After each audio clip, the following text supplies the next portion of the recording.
Regardez le crayon. D'après Milton Friedman, il n'existe pas une seule personne au monde capable de fabriquer ce crayon seul. Alors, Friedman, c'est qui? C'est un économiste américain qui a été prix Nobel en 1976 et qui est la figure majeure de l'école de Chicago, qui est l'auteur notamment de Capitalism and Freedom et est un grand défenseur des échanges libres et une de mes idoles. Pourquoi personne ne peut fabriquer ce crayon tout seul? Comme l'explique brillamment Friedman dans une vidéo, le bois que vous voyez ici, il vient peut-être de l'État de Washington. Et il a été coupé avec une scie, et la scie, elle a été faite avec de l'acier qui est venu d'un minerai, peut-être de Russie ou d'Australie. La mine de graphite qui est là, elle vient probablement d'Amérique du Sud. La gomme ici, c'est du caoutchouc qui vient de Malaisie. Certains crayons, pas celui-là, ont une bague métallique qui vient du cuivre et du zinc d'Afrique du Sud. Et ensuite, il y a du vernis, de la colle, il y a un emballage et tout ça, ça vient d'ailleurs. Donc en fait, il y a eu des milliers de métiers, des milliers de gestes, d'outils, de savoir-faire qui ont été dispersés sur plusieurs continents pour faire ce crayon apparemment simple. Et pourtant, il n'y a pas eu de chef d'orchestre central, tout s'est emboîté.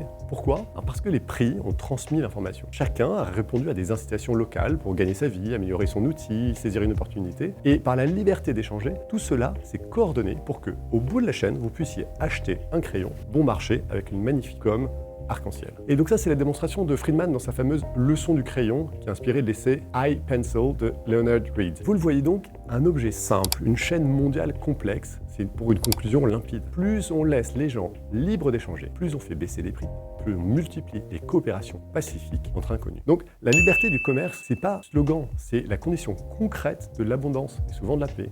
Et la preuve de ça, c'est un crayon. Alors quand vous dit qu'il faut fermer les frontières, vous prenez un crayon et vous racontez cette histoire autour de vous.